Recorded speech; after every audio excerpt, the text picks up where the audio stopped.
YouTube. Alors, on a terminé de remettre un peu au propre notre brouillon. On va démarrer le projet. Alors, pour faire ça, alors je vais me caler vite fait sur GitLab. Pas GitLab, GitHub. GitHub, on va créer un nouveau projet. Un niveau repo. Pour le moment, lui, je vais me le mettre en privé. Je suis pas sûr de le faire en open source, ce projet-là. En tout cas, je me pose des questions. Je me pose des questions parce que là, ce projet, il est quand même... Puis pareil sur la licence et tout le merdier, si quelqu'un a accès au code au niveau du copyright, je me pose des questions. Ça reste un jeu, quoi. Ça reste un jeu qui a quand même un léger but lucratif. En plus de kiffer, il y a quand même un léger but lucratif. Donc, je me tâte. Pour le moment, je peux commencer. Éventuellement, je peux faire... Vu que je suis propriétaire du jeu, je peux faire évoluer la licence. Au niveau du code source, hein, j'entends. Alors, le jeu, on avait dit qu'il s'appelait... On a dit qu'il s'appelait Robot Fighting Championship. Robot...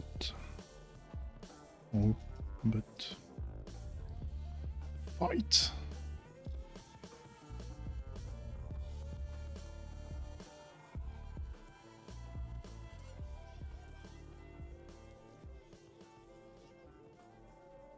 Championship.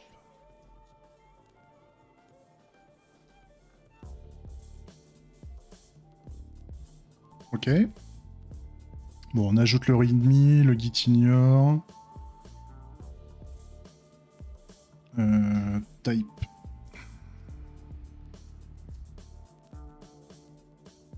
Non, il n'y a pas TypeScript. Si je mets un node. Ouais.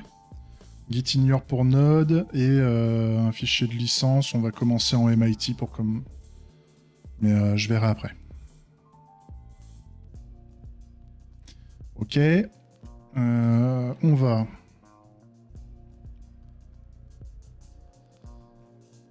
On va se caler.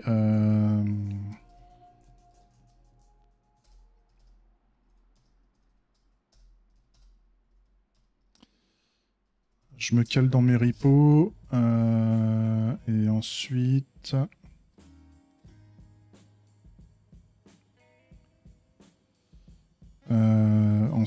on va faire le git clone.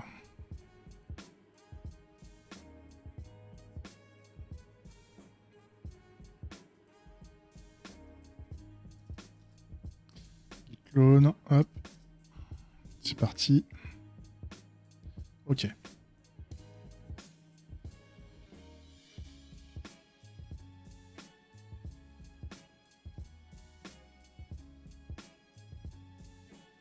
Le repo. Le Robot Fighting Championship. RFP. C'est tellement dans le monde de l'IT, RFP, putain. RFC, pardon. RFC. Alors. On va instancier notre projet.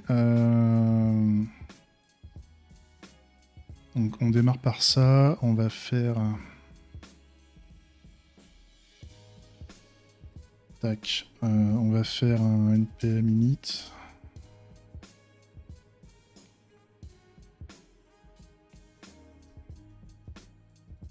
Tac. On s'en fout, ça on s'en fout. Ça on s'en fout. Ça on s'en fout pour le moment. C'est Robot Fighting Championship. Et RFC à la base c'est Request for Comment, je crois.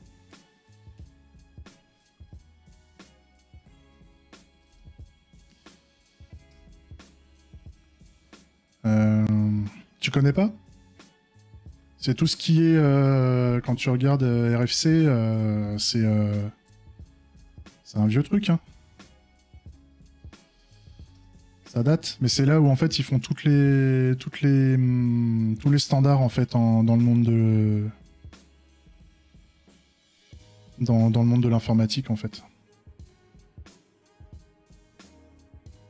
Tu vois, t'as pas mal de RFC, donc c'est assez, ça commence vieux hein, en fait. Hein, c'est où ils ont commencé à mettre des normes. Et par exemple, t'as la RFC, la 1918, je crois, la fameuse. Je sais même plus où elle est. Non.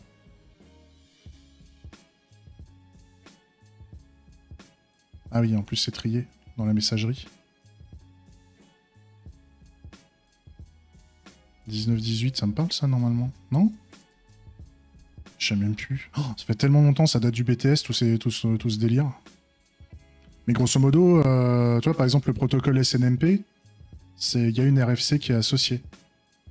IP, je crois que tu as une RFC. Ethernet, Ethernet, tu as... Ethernet, il me semble que tu en as une, tu vois, par exemple, là, le FTP, le protocole FTP, qui date de 1985, tu vois.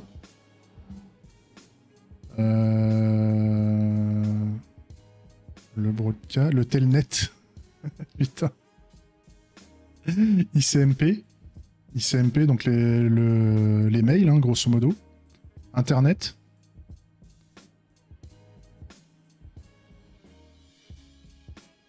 Ouais, c'est ça. C'est là-dessus que toute notre techno a été faite.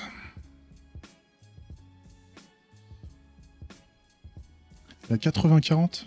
Attends. 80-40.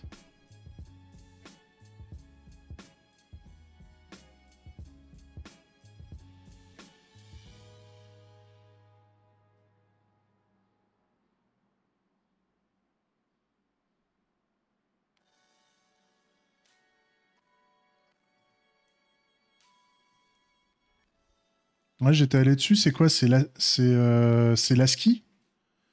C'est l'ASCII? Ou est-ce que c'est autre chose?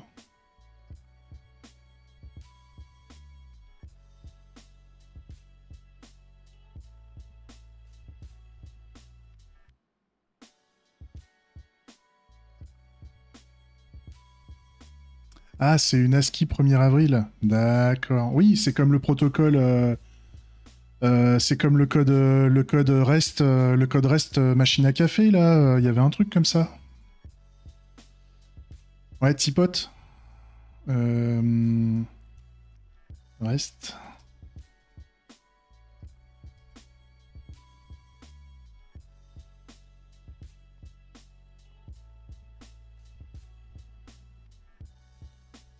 HTTP REST Coffee.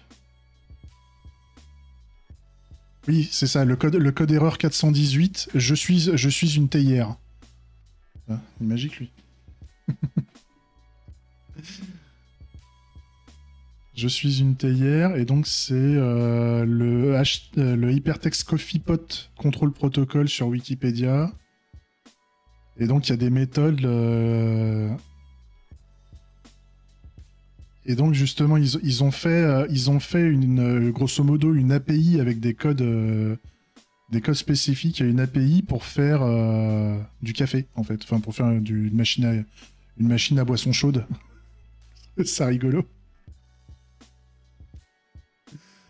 En grosso modo, tu peux t'amuser à te faire une machine à café automatisée basée sur le protocole HTC-PC. Attends. HTC-PCP. HTC-PCP. Ça serait marrant, hein, franchement, avec une petite Raspberry au cul, là, tu fais un petit serveur REST, enfin, un petit serveur HTC-PCP qui va sélectionner les bons sirops, les bordels, le sucre. C'est marrant.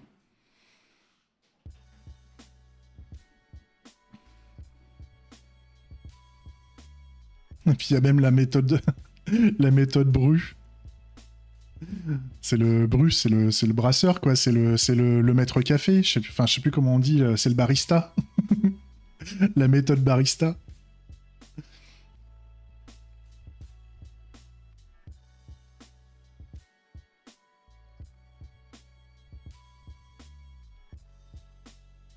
Oui, bru c'est infusé en fait. Ça veut dire infusé parce que les brasseurs, quand on dit une bru c'est le fait de brasser la bière, mais brasser la bière c'est grosso modo on fait infuser, hein, on fait infuser le merdier dans la flotte. C'est un peu comme le thé, hein, c'est le même système que le thé, sauf qu'on laisse après le mou, on laisse le mou fermenter après. Ouais, hein. Le pire, j'ai ma femme cherche du travail en fait depuis pas mal d'années. Elle est en galère de ouf, elle s'est reconvertie en pâtissière, il n'y a pas de boulot. Il y a pas de boulot, faites pas pâtissier, hein. Pour ceux qui veulent faire pâtissier, désolé de péter votre rêve, mais il n'y a pas de boulot, hein. Ou alors, si vous avez du pognon pour ouvrir votre propre pâtisserie, vous pouvez.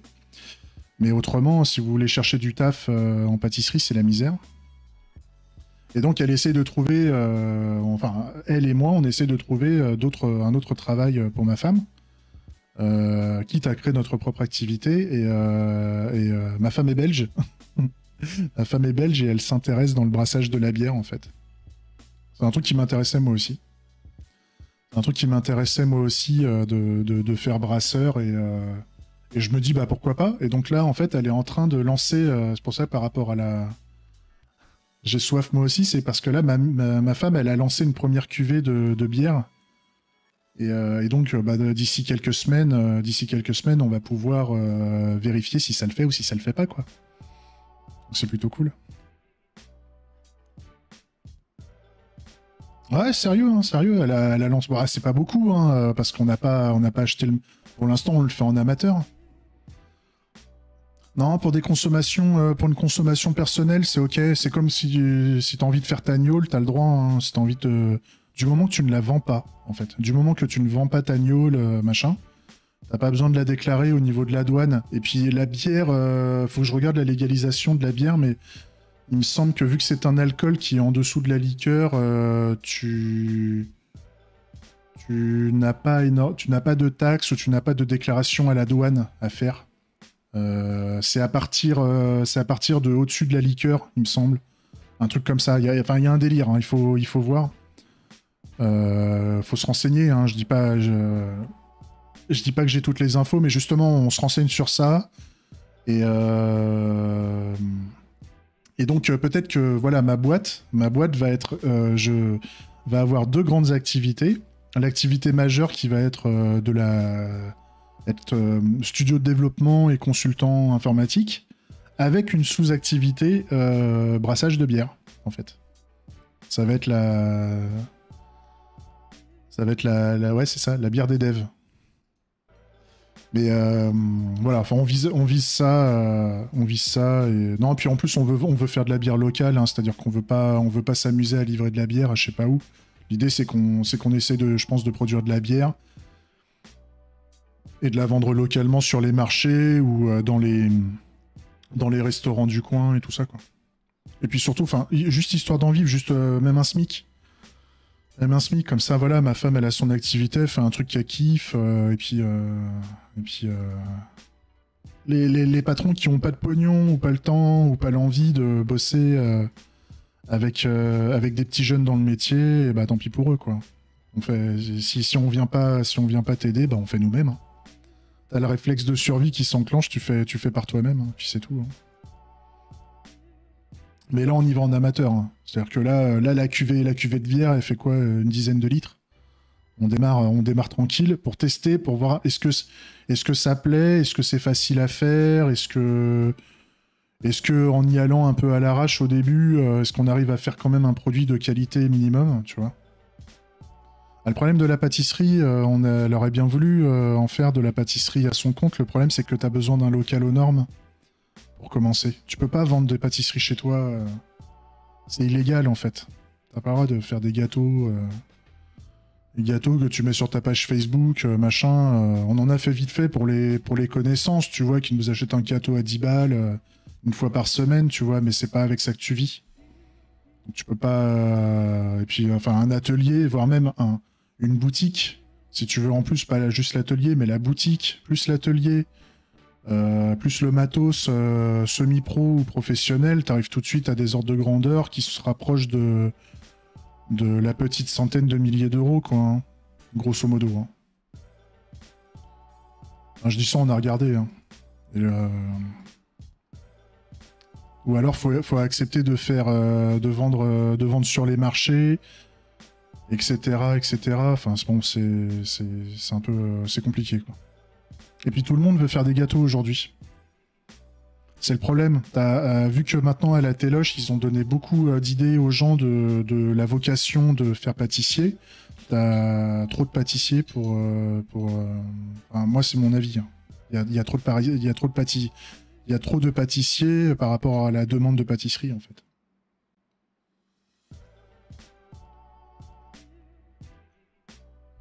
Et en tout cas, les patrons des pâtisseries actuelles sont à la fois... Enfin, c'est ce qu'on a remarqué. Hein. Je fais pas de généralité, mais en tout cas, c'est ce qu'on a eu comme expérience. Ils ont un refus des personnes en reconversion. Ils aiment pas ça. Ils sont misogynes. Et puis, pourquoi embaucher quelqu'un quand on peut faire venir plein de stagiaires gratuitement? Vu qu'il y a plein de gens qui veulent faire ça. Toutes les écoles de pâtisserie sont blindées. Donc pourquoi se faire chier à embaucher quelqu'un au SMIC alors que tu peux avoir un stagiaire gratos? C'est aussi con que ça. Donc c'est un peu baisé, quoi. Allez, je démarre. Donc j'ai initialisé mon NPM. Qu'est-ce qu'il nous faut d'autre? On va installer npm install TypeScript. Installer TypeScript. On va faire un tsc init, je crois. Non. Ah oui, il faut que je fasse un npx tsc init, je crois. Je me souviens jamais. Hein. Non. Je l'ai bien installé, npm install. Ah oui, non, merde, je l'ai pas. Ah, faut que j'installe en dev. Attends, je vais la désinstaller. TypeScript. Je commence à faire de la merde. Donc npm install-d. TypeScript. Alors. TypeScript init. Ah oui, non, c'est un tsconfig, un truc comme ça qu'il faut que je fasse. Ouais, c'est ça. En fait, il faut que je fasse un npx tsc-init. Voilà. Ok, donc là j'ai mon tsconfig qui est chargé. On va faire un npm install-d. On va avoir besoin donc de mocha, chai.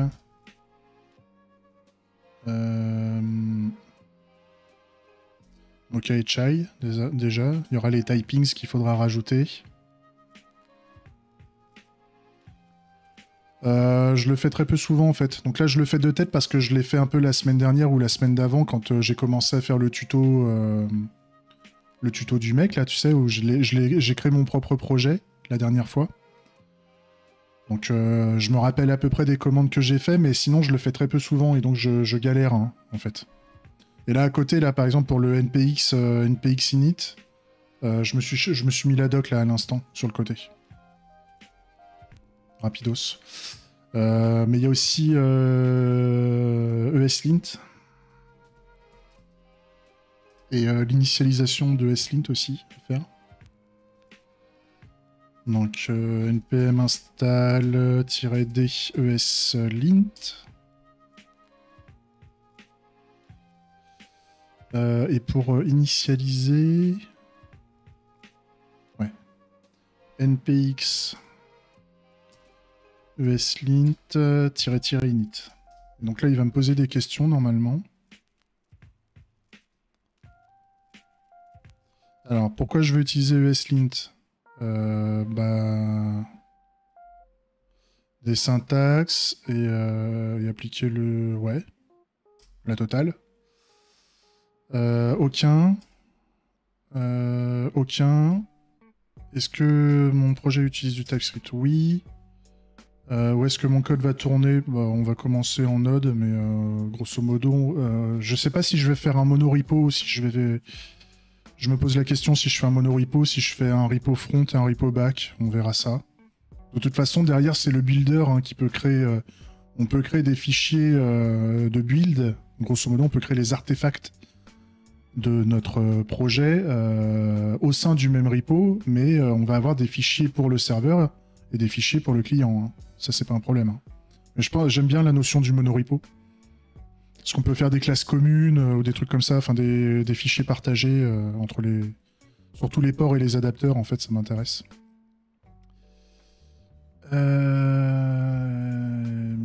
Est-ce que je veux définir un style pour mon projet? Oh bah, un style populaire, hein, du genre standard. Dans quel format je veux mon fichier de config? En JavaScript, s'il te plaît. Est-ce que je veux installer avec NPM? Bah ouais, vas-y. Fais-toi kiffer.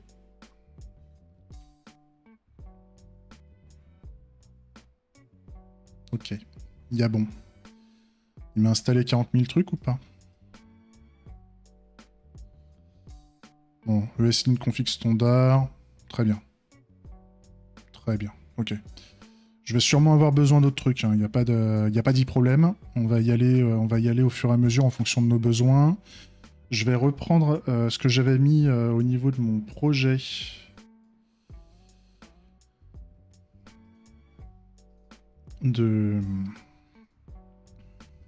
Pour ceux qui veulent rejouer la démo que j'avais fait, enfin pas la démo, mais le tuto que j'avais fait la dernière fois, normalement il se trouve dans mon repo. Hein. Si vous allez sur mon repo, enfin sur mon GitHub, pour ceux que ça intéresse. Je l'ai dit, hein, parce que bon, j'en ai pas parlé la dernière fois, mais bon, j'ai gardé le projet en public. Hein. Mais grosso modo, vous avez gamedevpattern.ts qui reprend les sessions de... Enfin, il n'y a qu'un seul commit, hein, je me suis pas amusé à faire 40 000 commits parce que c'était un tuto, mais grosso modo, ça c'est le tuto. Hein. Donc si ça vous intéresse, hein, vous regardez, vous pouvez le piquer, il n'y a pas de problème. Hein. Je sais même plus si j'ai mis une licence là-dedans. J'ai mis un fichier de licence ou pas? Oui. J'ai mis la licence et on est en MIT, hein, donc vous pouvez y aller, c'est fait pour.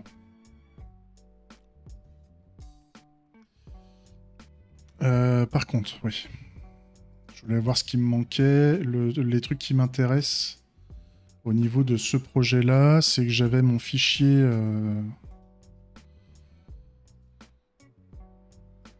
J'avais pas mal de choses. J'avais mon point VS Code là ici qui m'intéressait. Nouveau dossier. Point VS Code et dedans je veux un settings. Et ça, ces settings là, ils étaient bien. Grosso modo, ça force, ça désactive l'indentation automatique de VS Code et ça applique à la sauvegarde tout ce que propose le linter en fait. Donc ça m'intéresse pour avoir quelque chose de standard entre les fichiers.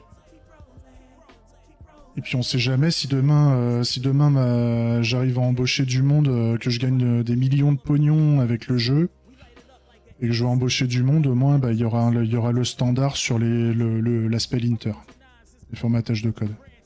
Ce sera peut-être plus sympa.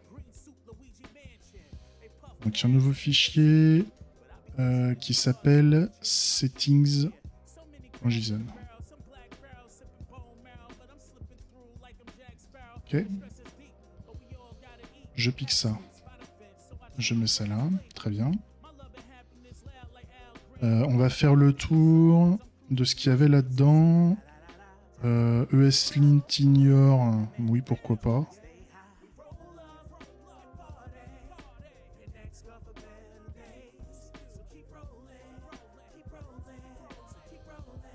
Point ESLint ignore.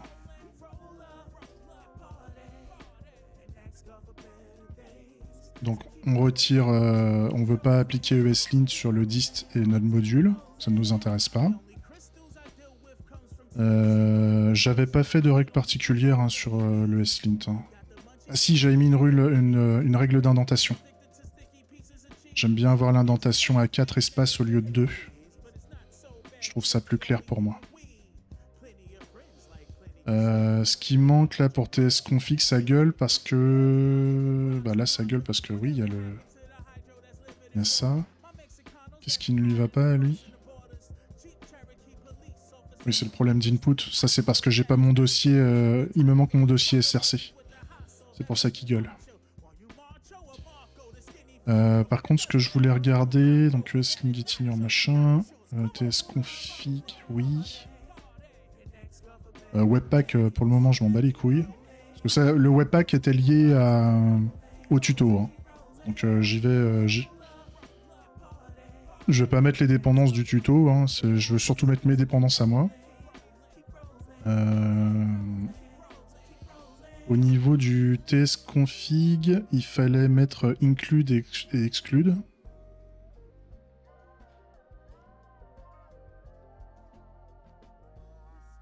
Ça, c'était important.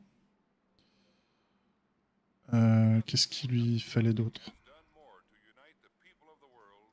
Le dossier de sortie. Ouais, le dossier de sortie, il n'est pas spécifié.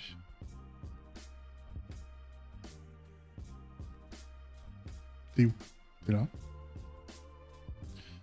Je vais packager... Bah déjà, j'ai TS, j'ai TypeScript qui fait le package de base, pour commencer. Et après, je peux m'amuser avec NPM à dire j'ai un fichier d'index serveur et un fichier d'index client, déjà. Avec ça tu as ton code JS pur dans un coin, machin.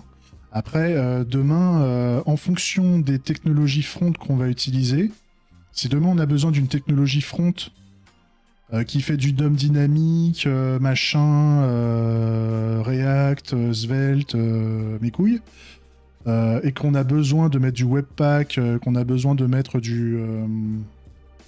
Merde. C'était quoi que j'utilisais avec Bangerang, là, avec Svelte?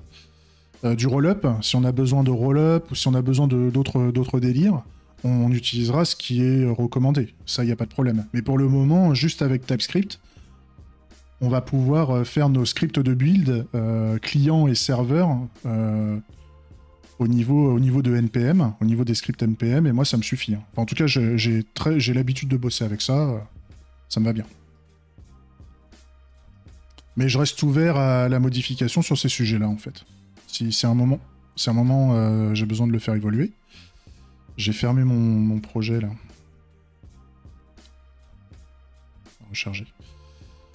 Et il y avait ce que je voulais faire, c'était donc le package JSON. Je voulais regarder ce que j'avais besoin d'installer. Donc en fait, on va installer les typings pour Chai et Mocha, Node aussi. Chai Spy, j'ai pas besoin parce que je suis pas du tout un adepte des mocks et des spies. Je préfère jouer avec des fakes en code pur et donc d'être indépendant de mon framework de test par rapport à ça. Surtout qu'on va faire de la clean archi dans tout ça. Sinon, pareil, le silence c'est pour faire des mocks, donc ça j'en veux pas.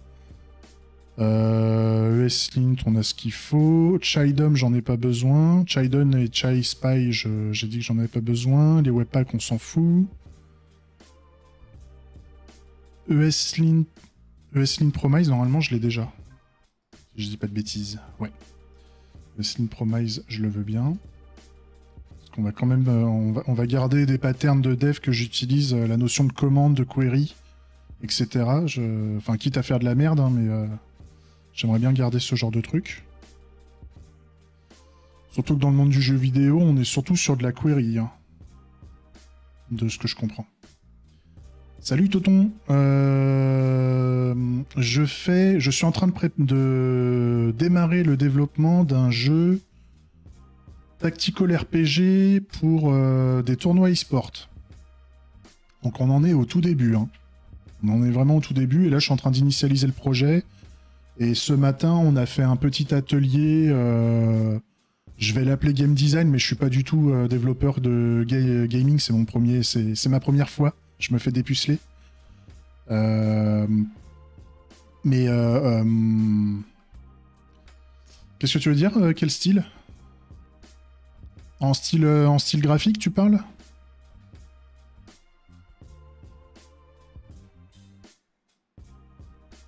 Je vais avoir besoin de source map.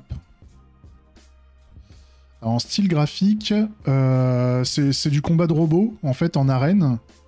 Donc, 1 contre 1, hein, 1v1, et après, donc, on fait des tournois. Pour chaque match, c'est du 1 contre 1, et donc, on fait du tournoi à la DBZ. Et donc, à la fin, ça termine en 1 contre 1 avec les 2 derniers, et puis le vainqueur remportera un cash prize. Donc le combat dans l'arène, le concept, c'est... Bah attends, je vais te montrer parce que j'avais fait justement un bout de game design. Là, au début, on va faire des graphismes assez cons, hein, parce qu'on va améliorer le jeu au fur et à mesure du temps, en fait. Donc tu as une arène et tu as deux types d'éléments pour chaque joueur. Tu as un robot qui peut se déplacer et fight. Et tu as une tour de communication qui doit défendre, en fait. Que tu dois défendre. Et elle peut se défendre elle-même, normalement. On va lui mettre des armes et tout ça, mais elle peut pas se déplacer, la tourelle. Et donc, la condition de victoire, c'est soit tu as flingué le robot, soit tu as flingué la tourelle de ton adversaire. Plus, on a parlé d'autres petites mécaniques. On va enrichir le gameplay, en fait, au fur et à mesure. Mais le gameplay de base, c'est ça. Il faut flinguer la tourelle ou le robot du joueur adverse. En termes de conditions de victoire. Donc au début, graphisme très, très basique pour commencer. Donc vraiment des formes, de la 2D vraiment Con de chez Con. Et on va mettre l'accent sur les mécaniques de gameplay. Et quand le gameplay sera assez... Quand les joueurs vont nous mettre l'accent fort sur, non pas les mécaniques de gameplay, mais sur le graphisme, et ben on fera du rework graphique pour faire des choses un peu mieux, quoi. Parce que là, pour le moment, on va faire des shapes à la con, genre des triangles, des carrés, des bordels. Ce qui permet de jouer, mais ce qui n'est pas spécialement beau, en fait. Ouais, je voudrais faire un truc e-sport. C'est-à-dire, grosso modo, les tournois, tu as du match 1v1 classique, mais t'es pas en mode tournoi, t'es juste un match 1 contre 1 rapide. Ou alors, tu vas partir en mode tournoi d'entraînement à 8 joueurs, 8 ou 16 joueurs qui vont se faire un petit tournoi qui va durer au total une petite heure ou quelque chose comme ça. Et puis, quand on aura trouvé le moyen de gagner un peu de pognon, soit par la pub, soit par... éventuellement du financement participatif si les joueurs ils kiffent jouer au jeu ou ce genre de choses, quand on aura un minimum de revenus, et ben en fait on va réinvestir ce revenu en enclenchant des tournois e-sport avec du cash price, en fait. Donc on aura des tournois qui seront les tournois d'entraînement qui sont gratos, mais par contre les tournois ne rapportent pas d'argent, c'est pour s'entraîner. Le tournoi d'entraînement ne rapporte pas de pognon. Et quand on fera un tournoi avec un cash price, on autorisera plus de joueurs, on fera de la pub, on fera machin. L'idée, c'est qu'on fasse... la cible, c'est pas le gamer PGM. C'est pas le PGM qu'on vise, parce que les mecs, ils ont déjà leur jeu. Si tu veux, ils ont déjà leur truc. L'idée, c'est qu'on vise le semi-pro. C'est-à-dire le mec qui aime la compétition e-sport et qui veut commencer à gagner un peu d'argent avec. Et donc, avec le cash price associé et le nombre de joueurs associés aussi. Après, si le jeu explose et qu'on a plein de joueurs, c'est génial. Et ben là, on fera des grosses compétitions e-sport avec un cash price important pour qu'on ait beaucoup de participants qui ont envie de cet argent. Et vu qu'on est sur du combat en ligne, dans le monde de l'e-sport, on ne peut pas faire payer les joueurs, on ne va pas faire payer les joueurs le droit d'inscription. Donc il faut qu'on trouve un moyen de générer du pognon d'une manière détournée, en fait. Autre que les frais d'inscription. Voilà, il y a tout un délire là-dessus. Mais on va y aller dans le temps. Ouais, la pub, en fait. On pensait à la pub, on pensait... parce que vu qu'on a la main sur tout ça, parce que moi, je suis pas développeur de jeu, je suis développeur logiciel au sens large. On va mettre en place... on a le contrôle sur tout l'environnement du jeu, sur tout le gameplay, et donc, potentiellement, on va pouvoir gérer un système d'annonceurs, en fait. Non, pour le moment, je suis seul. Pour le moment, je suis seul, et donc, c'est pour ça. Si ça se trouve, le jeu, il va pas sortir avant... le jeu un minimum complet, un minimum viable avec lequel on peut faire du pognon et vivre de ça, c'est pas pour tout de suite. Hein. D'autant que je suis pas développeur de jeu à la base. Hein, donc on n'est pas à l'abri de s'emmerder pendant pas mal de temps pour pouvoir faire ce jeu. Mais c'est comme ça, c'est aussi pour le plaisir d'apprendre en fait. C'est pour le plaisir d'apprendre et le plaisir de faire quelque chose dans le monde du jeu. Donc, ma chaîne, elle a aussi pour but d'être pédagogique en fait. C'est aussi pédagogique pour les gens qui veulent apprendre à développer, qui veulent voir comment ça se passe. Oh, il y a sûrement des gens qui vont pouvoir m'aider, mais si tu veux, vu que le jeu va avoir un but lucratif en ce qui me concerne, ce projet-là a un but légèrement lucratif en ce qui me concerne, ça m'emmerde de faire participer des gens gratuitement ou ce genre de choses. Parce que actuellement, je ne peux pas les financer. Donc ça m'emmerderait de faire un projet qui peut avoir une source lucrative et de pas rémunérer les gens en conséquence, quoi. En tout cas, rétribuer, tu vois, un minimum.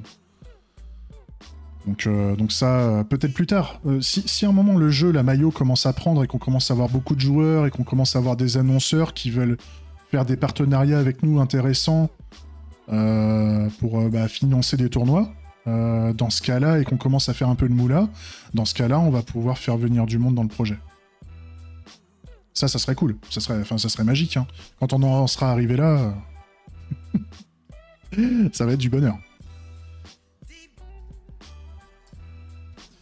Tac, donc je continue à installer les dépendances du projet. Donc on installe les typings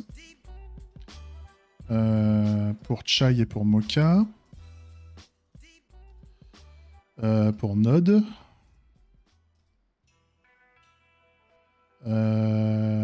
Ça c'est bon, Webpack on s'en bat les couilles.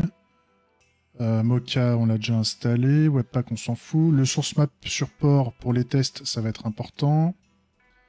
TS Loader, je sais plus ce que c'est, mais je crois que j'en ai pas besoin. Par contre, TS Node, il me le faut. Ouais, c'est pas mal. On a déjà installé ça.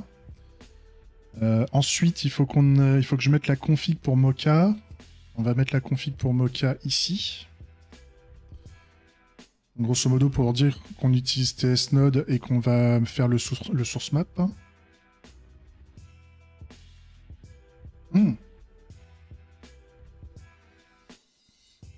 Bah écoute, si tu veux, de toute façon, à la chaîne, moi je suis freelance en informatique.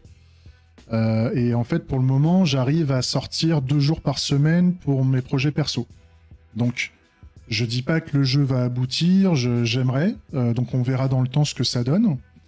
Et grosso modo, je stream en live mes sessions de développement, en fait. Pour faire simple. Et donc, si tu as envie de regarder comment ça se passe au niveau du stream, si tu veux voir comment le jeu évolue, si tu as des idées, parce que l'idée, c'est que le jeu évolue avec les idées des joueurs. Hein. Je reste le développeur, mais je fais ce qu'on appelle du développement itératif, de l'agilité. Et en fait, dans l'idée, c'est que le jeu va évoluer dans le temps au fur et à mesure que le jeu avance et qu'on ait du retour. D'accord ? Donc on a déjà identifié quelques mécaniques de gameplay assez basiques, il faut le temps de les mettre en place et qu'on ait du retour là-dessus. Et une fois que le jeu sera assez viable pour organiser les premiers tournois, tu pourras justement, si tu as envie, avec ta plateforme pour les événements e-sport, dire qu'il y a une plateforme de jeu e-sport. Enfin, il y a un jeu qui est spécialisé dans l'e-sport. En fait, tout le système de jeu tourne autour des tournois. C'est pas un jeu où tu joues tout seul, c'est un jeu où tu joues en multijoueur pour t'entraîner gratuitement. Mais si tu as envie de participer à des tournois gratuitement avec du cash price et que les tournois sont bien disponibles, tu peux t'inscrire. En tout cas, essayer de t'inscrire parce qu'on va faire un système premier arrivé, premier servi, hein, ou un truc dans ce délire. Si le jeu si la Mayo commence à bien fonctionner et que le jeu, qu'il y ait trop de joueurs et pas assez de tournois, c'est un bon problème pour nous. Ça veut dire qu'il va falloir qu'on dise aux annonceurs, coucou les annonceurs, on a beaucoup de joueurs qui veulent des tournois, mais on n'a pas assez de cash price. Est-ce qu'on peut pas bosser ensemble pour faire de la pub et faire plein de tournois ? C'est un peu l'idée. Zizou, l'expert métier, pour moi, c'est tout le monde, en fait. Et dans tous les projets, j'ai toujours considéré ça comme ça, c'est-à-dire que... Après, on peut avoir des... Enfin, je suis de la philosophie que ce qui part en prod, c'est le code source qui part... Enfin, la vérité est dans le code. La vérité, c'est la prod. Grosso modo, c'est le code qu'on a envoyé hein, en prod. Et donc, s'il y a un moment,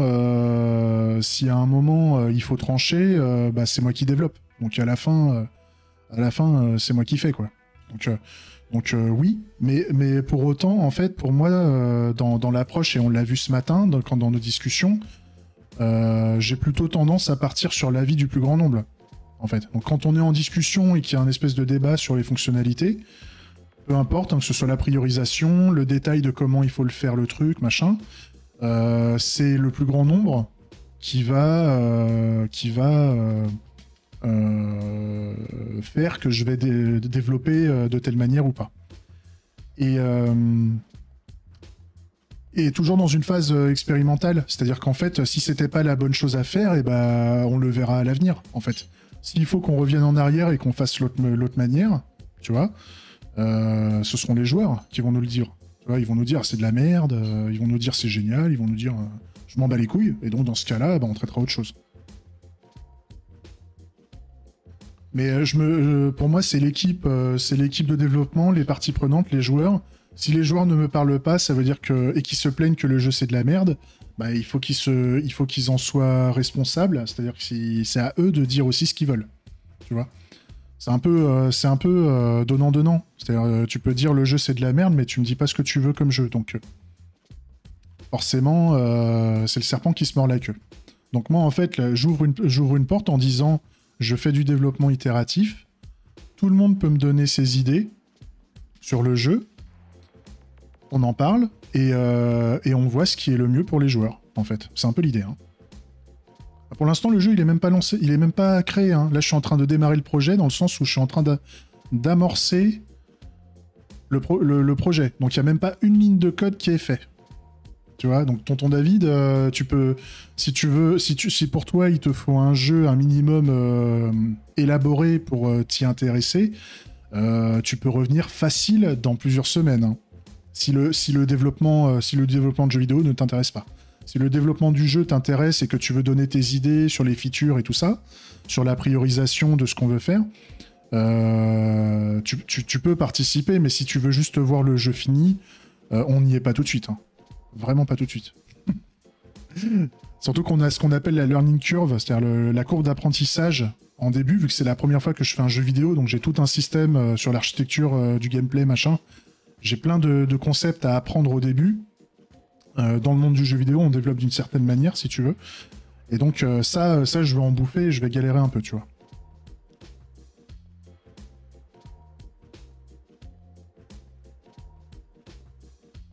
Oui, d'accord, je vois Zizou. Je vois ce que tu veux dire.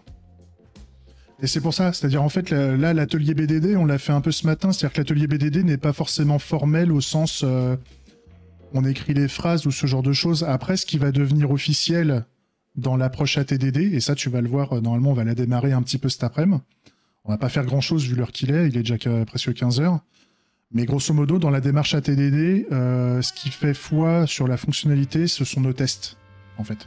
C'est la description du comportement au travers des tests qui fait le jeu, en fait. La règle de gameplay. Donc on peut utiliser du Gherkin, Given Wenzen, comme j'ai fait dans la vidéo BDD et ATDD.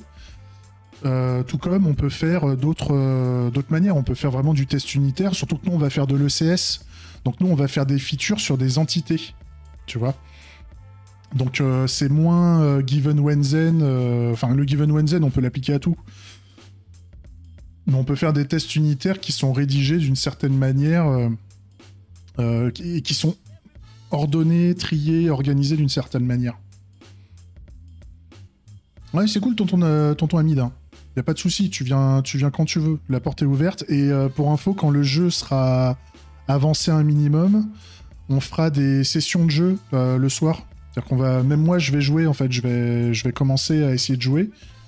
pour qu'on voie si ça le fait bien ou pas. Donc pour le moment, il n'y a rien.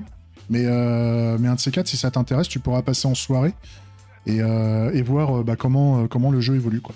C'est l'idée. En tout cas, à la prochaine.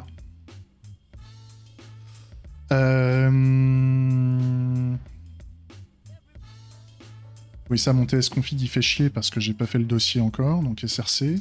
Tac. On y va. J'ai installé tout ce qu'il fallait. Au niveau du package, de Mocha, de tout le merdier. Il y a les scripts de test aussi qu'il faut que je lance. On va faire nos tests. Donc moi, je vais faire à ma façon. Hein. Salut tonton. On va faire donc un dossier test. On va commencer. Hein. On va commencer un test. On va faire un dossier acceptance. J'aime bien faire acceptance test. D'ailleurs, test avec un S, s'il vous plaît. Tac. Acceptance. Hop. Et donc là, on va avoir feature.spec.ts.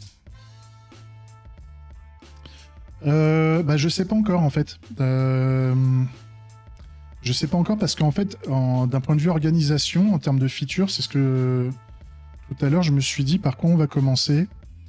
En fait, je pense même pas qu'on va commencer par du graphique tout de suite. Enfin, en tout cas, cet aspect-là. Hein. Ce que je voudrais commencer à faire, c'est la notion du timer et des phases de jeu. C'est-à-dire identifier la notion de tour par tour. Comment on gère le tour par tour. Mettre en place, donc forcément, vu que le tour par tour est géré, il y a la notion de timer, il va falloir forcément qu'on implémente la notion de game loop, tu vois. Et donc voilà, il y a ce système-là que je dois mettre en place, et donc on va essayer de réfléchir à comment on va pouvoir tester unitairement notre jeu. Et donc on va utiliser Given When Them, tu vois, on va dire, sachant que j'ai un jeu qui a comme configuration le timer à 10 minutes, que je suis dans ma phase de jeu, préparation joueur A et B, enfin tu vois, il y a tout ce délire-là. Cet aspect-là, grosso modo, c'est quasiment du back, ce genre de choses. Et on aura potentiellement des choses côté front à faire, du type... quand je suis en phase de préparation, je peux que placer ma tour et mon robot. Je peux pas faire autre chose. Et donc on va générer les événements, on va générer des... Enfin, on va essayer de développer en fonction du comportement, quoi. Je te dis ça, j'ai jamais fait dans le monde du jeu vidéo. Hein. Si ça se trouve, je pars dans la mauvaise voie, ça va piquer. Hein.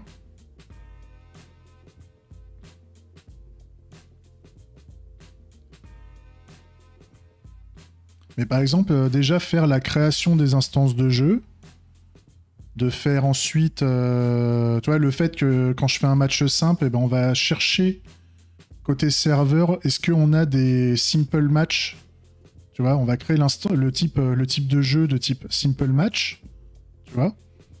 On va rechercher, on aura un tableau donc ou un set de simple match où il faudra vérifier qu'on a des joueurs en attente. Enfin, tu vois, il y a tout ce délire là, en fait. Qu'on va faire. Je te dis ça, je sais même pas vers où on va aller en fait. On va y aller gentiment. Le truc c'est que je veux juste vérifier qu'on a bien tout au complet en fait.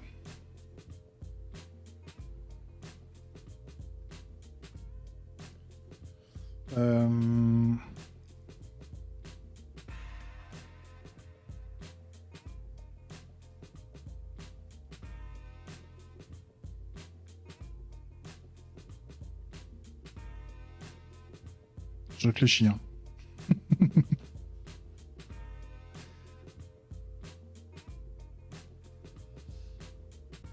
Si, justement, là, on va commencer par la notion de match simple, en fait. C'était ce que je disais, le match simple, c'est pas un tournoi. Le match simple, c'est du 1v1, il n'y a pas le tournoi, il n'y a pas tout ça. Donc, mais je veux quand même faire un écran d'accueil. Tu vois, on démarre avec un écran d'accueil en disant, voilà, je veux un match simple, et donc demain, quand on aura le tournoi d'entraînement, qui sera... On démarrera le tournoi d'entraînement, on va avoir un deuxième bouton qui sera tournoi d'entraînement. Tu vois, par exemple. Ça serait l'idée, hein. Après, on peut faire différemment, hein, mais c'était comme ça que je l'imaginais. Parce que c'est un peu comme le tuto, je sais pas si t'as participé au début du tuto, mais le début du tuto du mec là qui a fait le jeu en ECS, là, on a bouffé quasiment la moitié des tutos où on n'a pas eu un seul affichage graphique depuis le début du tuto, en fait. Il nous présente la game loop, il nous présente la grid, mais la grille, elle n'est pas affichée pour le moment. Enfin, tu vois, il a fait plein de préparations à la base, mais on n'a pas de vue, en fait, pour démarrer.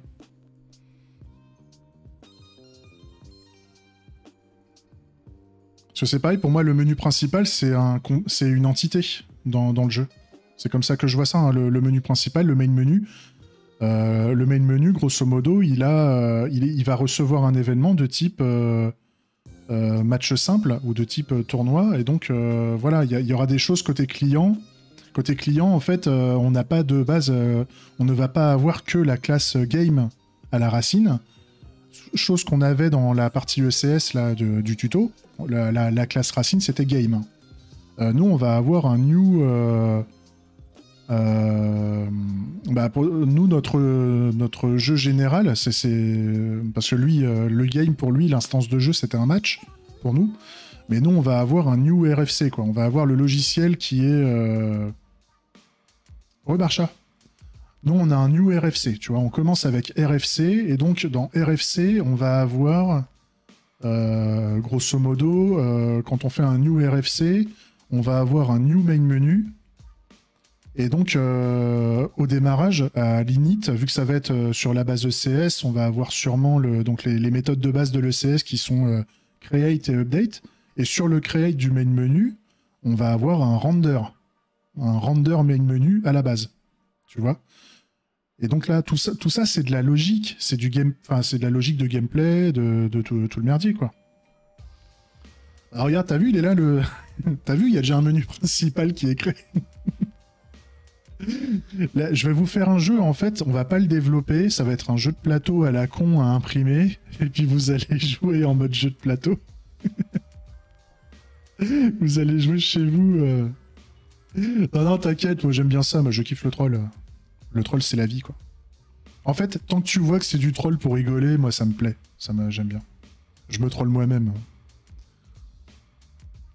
je suis le premier à me tirer une balle dans les pieds. C'est mon kiff. Ok, j'instancie un test là quand même pour vérifier qu'on a notre environnement qui est bien, quoi.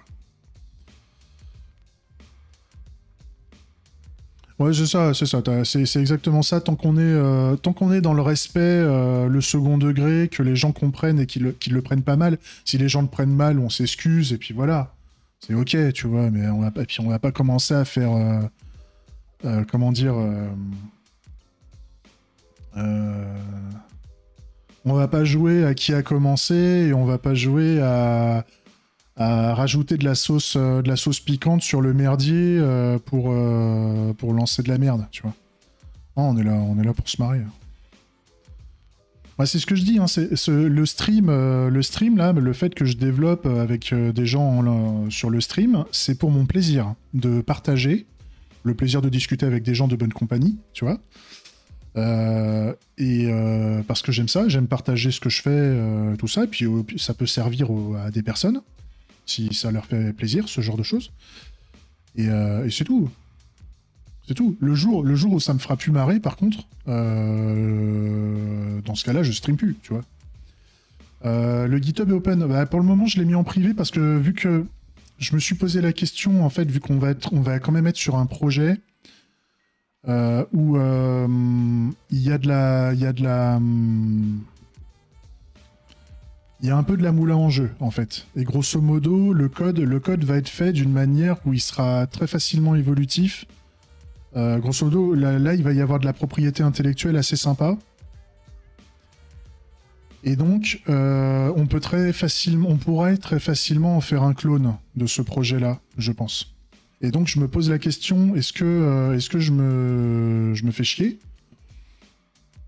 Est-ce que je me fais chier à le rendre open source? Enfin, est-ce que je me fais chier? C'est pas que ça me fait chier, mais est-ce que je le rends open source ou est-ce que je le rends pas open source? Que je me fais chier, c'était pas le bon mot. Donc pour le moment, je me tâte. Donc pour le moment, je le garde en privé, mais après c'est pareil. Moi, l'open source, oui, après tu peux mettre la licence. Tu peux mettre la licence adaptée à ce code open source. Mais on sait tous ce qui est fait avec le logiciel open source en fait. Bah, moi pour le moment je le garde en privé, après ça n'empêche pas les gens, moi quand je dev, les gens ils voient ce que je code, il n'y a pas de problème. Mais c'est pareil, je suis pour l'open source en fait, de base, donc c'est pour ça vraiment que je me tâte à fond, parce que c'est pas parce que tu fais une application open source qui peut être réutilisée que le dev qui est à côté de toi va bien faire les choses, qui va reprendre le code va bien faire les choses, ou qu'il a la bonne vision, tu vois, la bonne vision produit, quelle est la prochaine fonctionnalité, comment on discute avec les utilisateurs et tout ça, c'est-à-dire avoir une base de code open source réutilisable ne fait pas tout pour un projet. C'est comme ça que je m'imagine les choses. Et je dis ça, c'est pas que pour moi, hein, parce qu'après les gens ils vont dire que je me fais un melon énorme. Je dis ça pour toutes les personnes. Hein. C'est pas parce qu'on reprend le code d'un autre qu'on va forcément partir dans la bonne voie après. C'est là où je veux en venir. Mais bon. C'est pour ça, je me tâte. Je sais pas. Parce que l'idée quand même avec ce projet, c'est à terme, si on peut, ça serait de pouvoir en vivre. Ou en partie. D'en vivre en partie. Tu vois. Et je me dis... si je suis content de moi, je me dis enfin un projet où je peux en vivre, tu vois.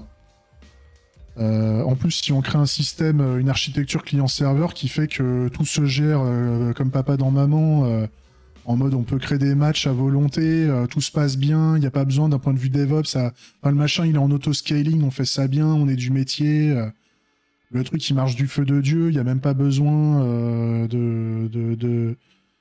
on va dire d'être H24 sur les compteurs pour vérifier que tout va bien, tu vois. Non, c'est mort, je revends pas à Microsoft, je fais pas cette erreur, et je vais pas m'acheter ma putain de villa, en Californie à péter un boulard, tellement que j'ai vu du pognon tomber, quoi. Ça, je sais très bien faire la différence. Là-dessus. Parce qu'en fait, le truc que les gens ne comprennent pas, on en reparle, tout à fait. Forcément, on en reparle.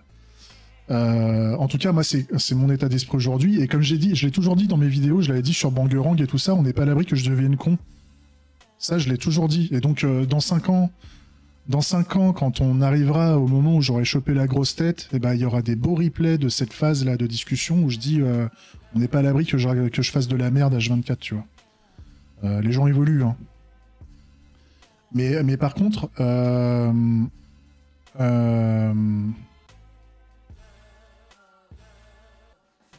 par rapport aux Zizou, par rapport aux autres, là, Ubisoft, machin, bah en fait, ils peuvent reprendre les mécaniques de gameplay, mais c'est pareil, ils ont pas la même vision. Ils peuvent essayer de faire un clone. Je dois pas être le seul gogol à essayer de faire un jeu e-sport, hein. Vraiment pas, hein. Après, s'ils ont envie de se mettre là-dedans, bah allez-y, hein. C'est le plaisir. Mais moi, par exemple, je sais que je suis pas gourmand au niveau pognon, c'est-à-dire qu'en fait, je connais mon niveau de vie actuel, j'ai pas envie d'en avoir plus. Je veux bien en avoir un chouïa plus pour, grosso modo, partir en vacances, tu vois. Mais à la limite, je préfère baisser mon niveau de vie. Je préfère baisser mes besoins un petit peu. Et régler mes problèmes personnels au niveau du pognon. Hein. On est, je pense, comme tout le monde, comme vous, on a tous nos histoires un peu avec la thune. Et je pense que... Enfin, moi, je me suis toujours dit, si je pouvais vivre avec un SMIC, vivement que je gagne un SMIC, quoi. Vivement que je sois capable de vivre avec un SMIC, en fait. C'est un peu ce que je vise. Et aujourd'hui, je ne peux pas parce que j'en avais parlé dans d'autres vidéos, mais grosso modo, j'ai un contexte familial où tous les mois, je donne de la thune à ma famille, quoi, si tu veux. Et je suis pas le seul à être comme ça, c'est ok. Donc, je ne peux pas vivre avec un SMIC. Et donc, c'est pour ça qu'aujourd'hui, en termes de revenus, au niveau de ma société, avec les cotisations sociales et tout le merdier, si je veux vivre décemment, en plus avec ma femme qui n'a pas de revenus de son côté, c'est pour ça qu'on pense à la bière et tout le merdier, là, Pour le moment, il faut à peu près 80 000 euros de budget, de chiffre d'affaires, pardon. Il faut 80 000 euros de chiffre d'affaires pour vivre, en fait. Pour qu'on puisse vivre, nous, en tant que couple, dans notre... La maison, elle est déjà achetée. J'avais déjà expliqué ça il y a longtemps. Je me suis cassé le cul sur Paris pendant des années pour m'installer en province et acheter ma maison content, en fait. Donc il y a un moment... on est bien. Donc déjà la maison c'est réglé, mais il y a d'autres frais dans la vie, et donc on peut pas vivre d'amour et d'eau fraîche. Pour le moment. Ouais, mais en fait, pour ma femme, j'ai déjà la trésor, Zizou, en fait. C'est surtout ma femme qui, quand elle sera prête, elle me dit et on enclenche ce qu'il faut. Grosso modo, j'ai des réserves de trésorerie au niveau de ma société parce que j'ai fait des belles années de prestations les 2 premières années et voilà quoi. Donc c'est de la réserve pour ce projet-là.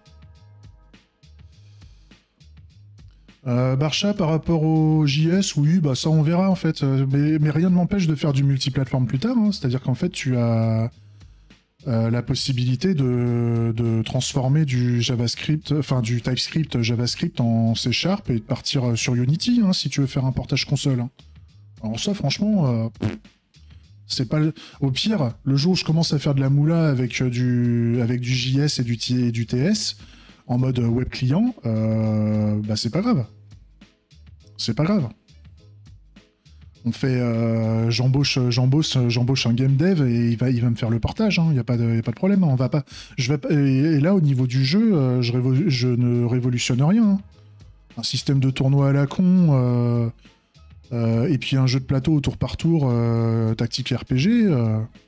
Il y a dans ce que tu vois dans le monde du gaming, en termes de mécanique de gameplay, il y a plus couillu. Hein. Je parle des mécaniques de gameplay coupées avec du graphisme, avec du bordel. Hein. On est sur plus couillu que ça. Hein.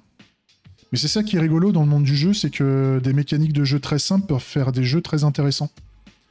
Je me mets à repenser avec nostalgie à mes jeux des années 90, quoi.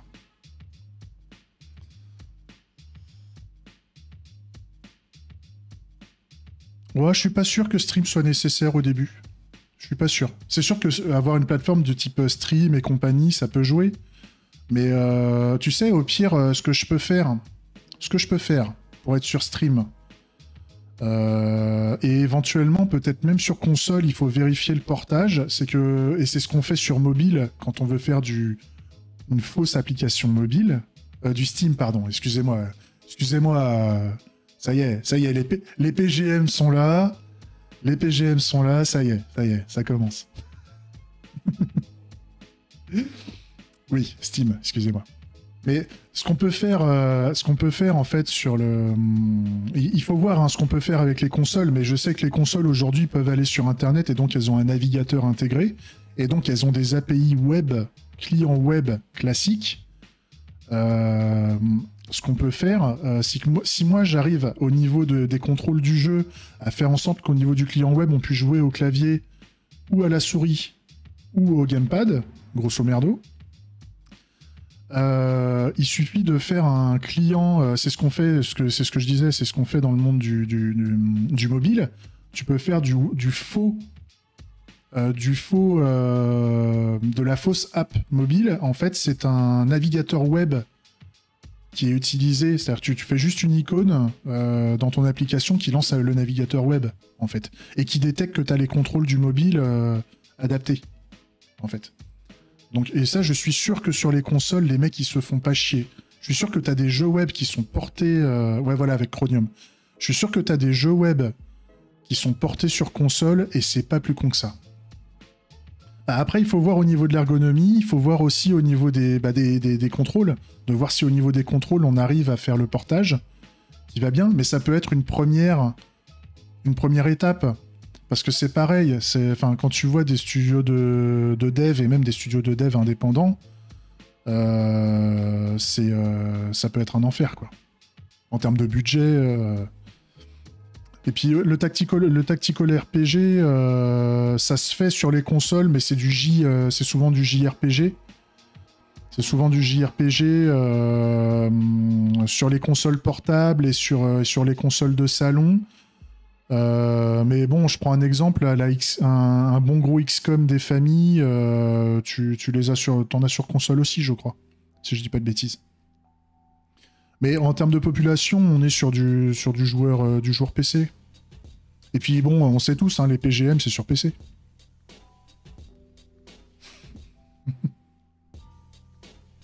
Mais on verra dans le temps. Franchement, je préfère déjà me faire kiffer et faire plaisir à une population de joueurs PC pour commencer. Roméo. Et on verra après. On verra après ce qu'on a à faire. Et les joueurs vont nous le dire. La priorisation, ils vont nous dire à un moment, bon bah c'est bon, le jeu il est assez propre. Par contre, on a une communauté phénoménale de joueurs mobiles qui ont envie de jouer au jeu. Fait en sorte que ça marche bien sur mobile. Et là, dans ce cas-là, voilà, on attaquera la plateforme mobile. Et le jour où on aura une communauté phénoménale de joueurs PS5 qui veulent jouer au jeu, bon bah allez, on va essayer de faire PS5 et puis voilà. C'est toujours à jongler avec les moyens qui est compliqué, quoi. Ouais, c'est ça, on aura des casus hein, au début, hein, je suis d'accord. Mais des casus sur leur portable ou leur tablette, dans leur canapé pépouze, ça marche avec un navigateur aussi, tu vois. On verra, si ça se trouve, Zizou, tout ce que je te dis là en termes d'expérimentation, on n'est pas dans la bonne voie. Si ça se trouve, on va faire des grosses erreurs en fait. Mais j'en sais rien. Je préfère me dire, je me fais plaisir à développer un truc dans les technologies que je connais, parce qu'on veut quand même avoir une capacité de delivery minimum, on va dire. Et voilà, on verra ce que ça donne. Qu'est-ce que je voulais faire? Oui, je voulais faire mon fichier de test et le fichier de test, mettre un premier test.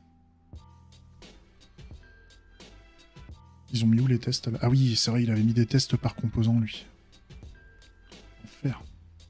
Quel enfer! À la limite, c'est ce qu'on va faire nous. C'est ce qu'on va peut-être faire nous, en fait. On va faire un fichier de test par composant. Pour voir comment ça marche, quitte à ce qu'on ait besoin d'autres composants en prérequis pour tester le composant en question. Ouais, je voulais vérifier que je puisse faire un Mocha Chai avec un test et tout le merdier là. Ouais, c'est ça.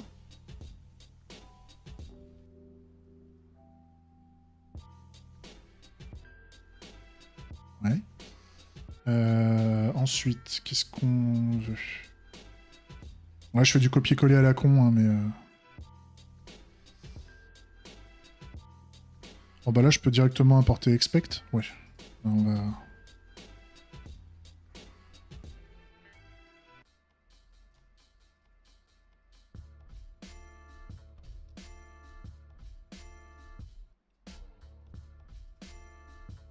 Voilà. Et donc, on va commencer à faire un test à la con pour vérifier qu'on a bien notre environnement qui fonctionne. Je vais prendre ça.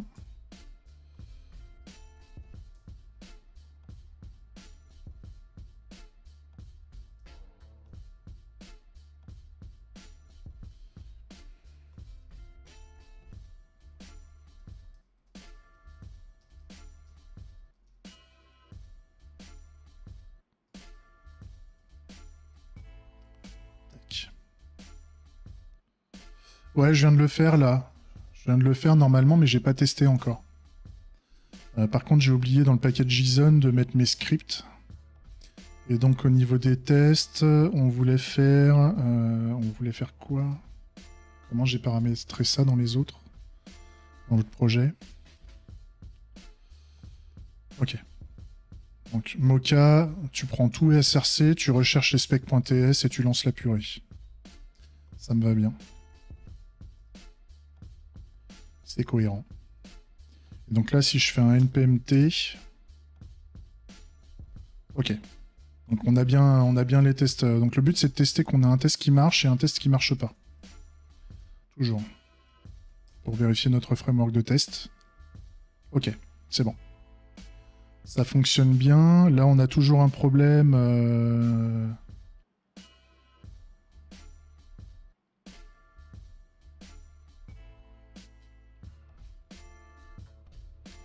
No input file found. Ouais. Ça, normalement, si je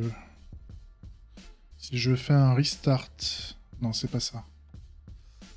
Si je fais F2... Non, F1. Restart TS server, normalement, vu que maintenant il y a le fichier source, il y a le dossier source, pardon, ça devrait plus gueuler. Donc on va pouvoir commencer.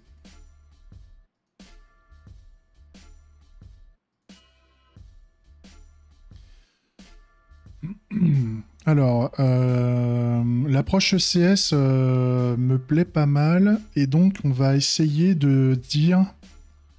On va créer des fichiers de test par composant. Après, est-ce qu'on va faire des fichiers de test par... merde... des fichiers de test par... non, pardon, on va faire des fichiers de test par entité. Par contre, je sais pas si je vais faire des fichiers de test par composant, cette fois-ci. Mais ça, on va voir dans le temps. Donc... On fait...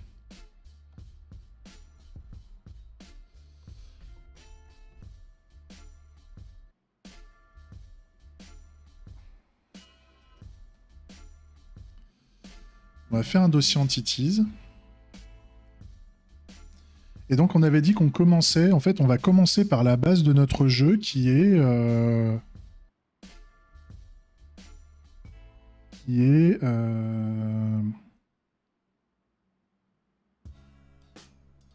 RFC, grosso modo. Salut Nabil. Qui serait RFC, et donc RFC, on avait dit c'était un Robot Fighting Championship. Donc on va créer un fichier de test, non, un dossier.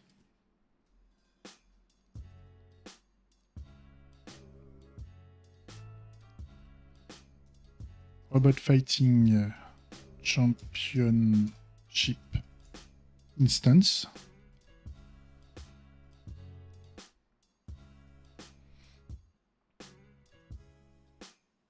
Et là, on va créer un fichier de test là-dedans. Robot Fighting Championship Instance spec.ts. Et là, on commence. Donc là, on y va, on approche ATDD. On n'a aucun code métier. Et ça va être nos tests qui vont nous dire quoi faire. C'est un peu l'idée. Hein. Donc on veut... On veut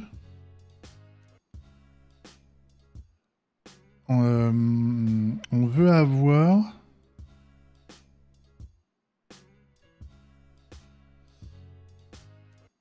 On va peut-être créer aussi du front et du back, potentiellement. On va avoir la notion peut-être de front et de back. On va peut-être faire évoluer ça. On peut peut-être créer deux entités là-dedans. Une instance client et une instance serveur. Alors. Je commence en mode texte. Hein, je rappelle. Toujours. Voilà, je suis au niveau des TU en fait. On va commencer les use cases, on va essayer d'expliquer un peu ce qui se passe en fait. C'est-à-dire que là, on n'a rien. On n'a rien, on va pas commencer à créer des robots, des bordels, on va partir du joueur. On part du joueur au départ. Et le joueur au départ, on dit, sachant que... si, on peut la mettre là, C'est-à-dire qu'en fait, la création du code serveur et la création du code client sera générée par TypeScript. En fait, il faut comprendre ça. En tout cas, c'est comme ça que je l'imagine. Et donc, en fonction des dépendances entre le client et le serveur, à la fin, tu vas quand même avoir deux dossiers de build. Tu vas avoir un build serveur et un build client. Mais potentiellement, tu vas avoir des classes et ou des composantes communes, en fait. C'est comme ça que je le vois. Surtout que tu peux créer, par exemple, une entité serveur. Enfin, tu as une entité qui est, peu importe, client ou serveur. C'est pas l'entité qui compte, c'est les composants. C'est ce qui compose ton entité. Donc tu peux avoir la même entité client et côté serveur. Mais par contre, tu pourras avoir des composants différents dedans, de ce que je comprends de l'ECS. Tu peux avoir une instance de jeu, et côté instance de jeu, tu peux avoir une composante de type register match, par exemple, pour dire je veux m'inscrire à un match, ou je veux rejoindre un match. Et côté, donc ça, c'est côté client. Et côté serveur, tu aurais le fait de créer un match ou de vérifier si on a un match de disponible, par exemple. Bah ça, on verra dans le temps, en fait. On verra dans le temps si c'est la baise. Parce que, grosso modo, quand tu vas faire... À la fin, tu fais un web server, hein, grosso modo, pour démarrer ton instance. Ton instance de jeu côté serveur, tu vas démarrer un serveur de jeu. Et pour les clients, tu vas exposer au travers d'une API REST, par exemple, le code client, en fait. Donc tu vas avoir une route de type, bah, ça sera sûrement, si on fait du pur Canva et qu'on fait aucun DOM, je pense que tu auras juste un index HTML et un index JS qui va comprendre tout le code client, en fait. Ou un client JS ou quelque chose comme ça, qui va comprendre tout le code client, qui va faire, qui va interagir avec comment dire, la librairie, enfin les librairies clientes nécessaires. Et entre autres, les librairies techniques nécessaires que tu vas avoir besoin, il faudra faire quelques appels REST avec le serveur pour envoyer des messages. Tu vas avoir la librairie front, grosso modo, pour le WebGL, qui va être PixieJS, je pense. Ou TreeJS, on verra sur quoi on part. Parce que TreeJS a l'air d'avoir la cote ces derniers temps. Donc le truc, c'est que j'ai jamais vu l'API 2D de TreeJS. On verra ça. Mais ça, on va dire... Enfin, pour moi, là, de mon anticipation, ça va pas être le sujet le plus vénère, hein, en fait. Ouais, bah, Pixie, ça marche bien aussi. Hein. Pixie, j'ai vu au niveau de la communauté, c'est pas dégueulasse. Hein. Mais TreeJS, vu qu'il y a beaucoup de gens, quand ils font des jeux, quand ils font du rendering WebGL, il y en a beaucoup qui se mettent à faire de la 3D direct. Donc forcément, dans le monde du jeu, dans le monde machin, c'est plus sexy en général de faire de la 3D que de faire de la 2D. Donc je peux comprendre que t'aies un peu plus de monde.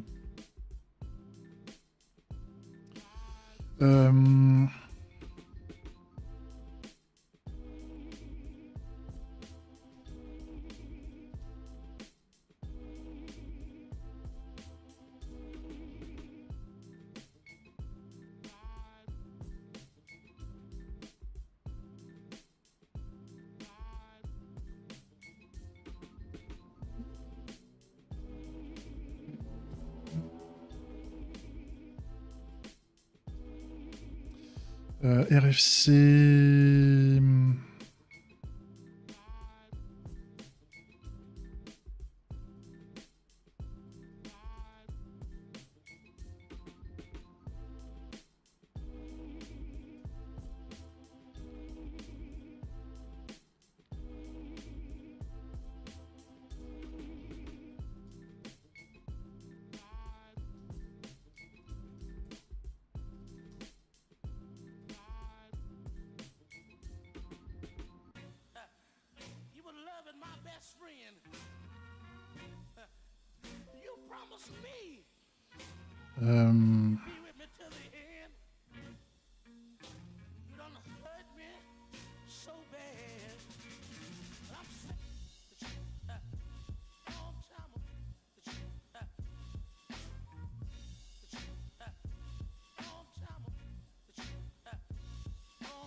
Donc on veut que la RFC instance a un Join Simple Match Component.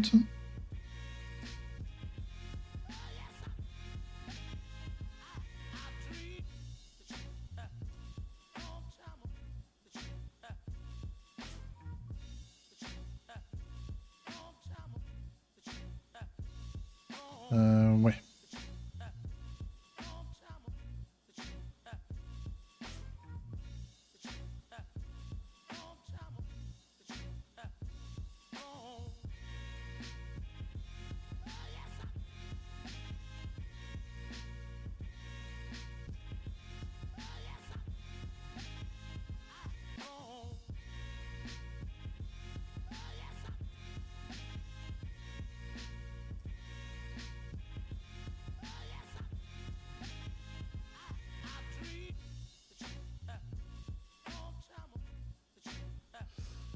Quand le joueur veut joindre un match simple,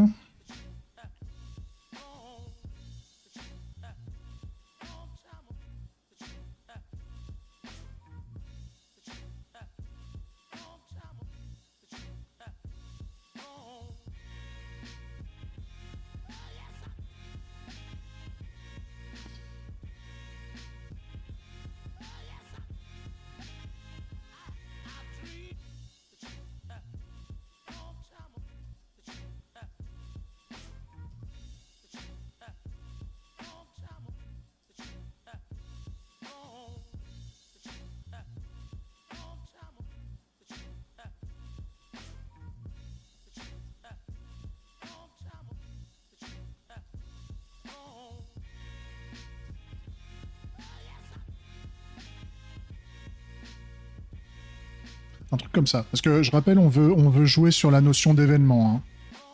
Tout le jeu sera basé sur la notion d'événement et potentiellement un événement va mettre à jour un état du jeu. C'est comme ça que je le vois. Hein.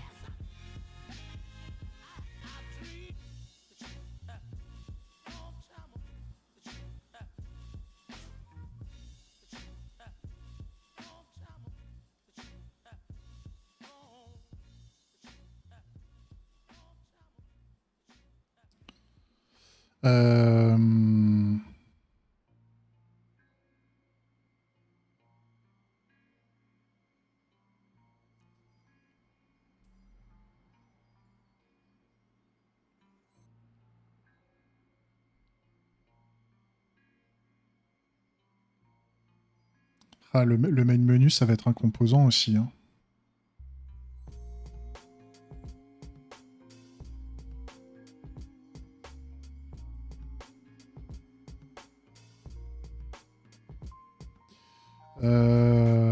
Ouais, c'est l'idée en fait. Alors par contre, dans l'idée, la gestion des événements, enfin c'est là où je vais faire la différence par rapport à l'ancien projet que j'avais fait. C'est que grosso modo, on va séparer, on va avoir des événements utilisateurs, c'est l'utilisateur qui génère un événement, d'accord ? C'est suite à action utilisateur, on va générer un événement. Sauf que dans le monde du jeu et dans mon approche événement, on a des événements qui peuvent enclencher d'autres événements, tu vois. Et donc, au niveau des tests unitaires, on va être très fortement découplé. C'est-à-dire que tu vas avoir...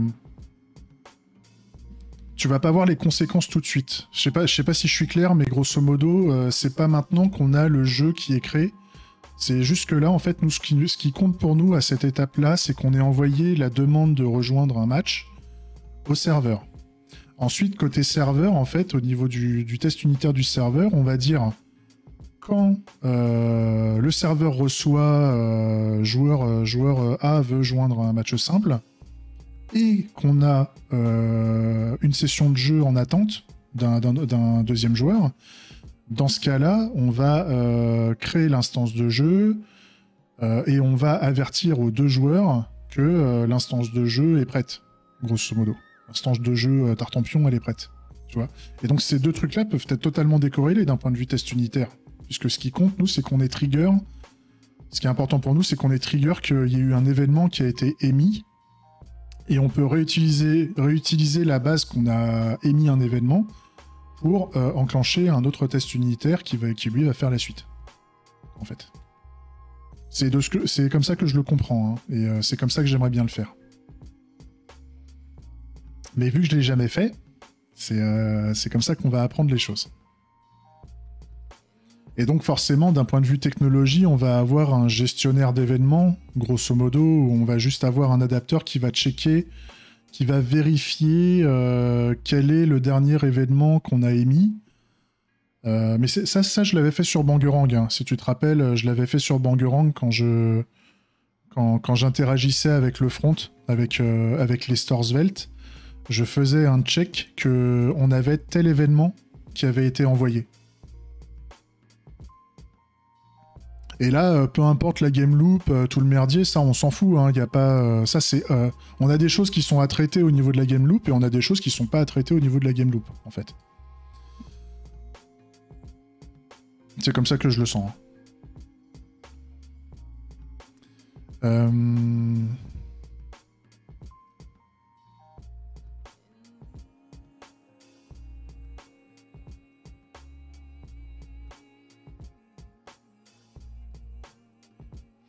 Et c'est là qu'on voit que peut-être qu'un système de contrôle du joueur, ça peut être intéressant. Un truc qui identifie les contrôles du joueur, mais je sais pas encore. À la limite, ça peut être un détail d'implémentation.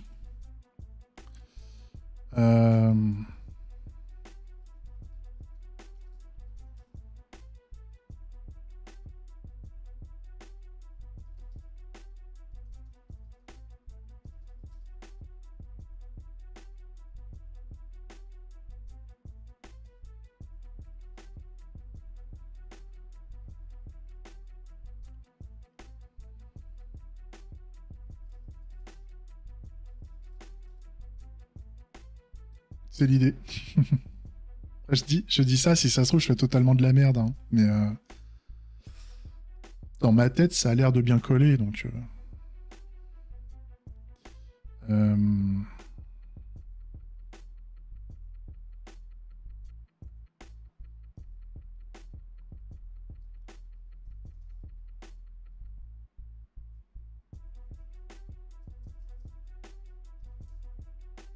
Ah.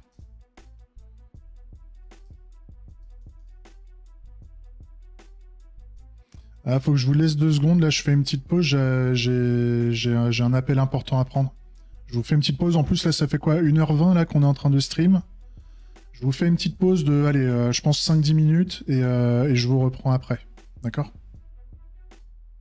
Je vais peut-être même couper le stream pendant 5 minutes, vous inquiétez pas, mais je laisse le stream pour le moment. Si j'ai besoin, à un moment, ça risque de couper, mais je vous reprends après. À toutes.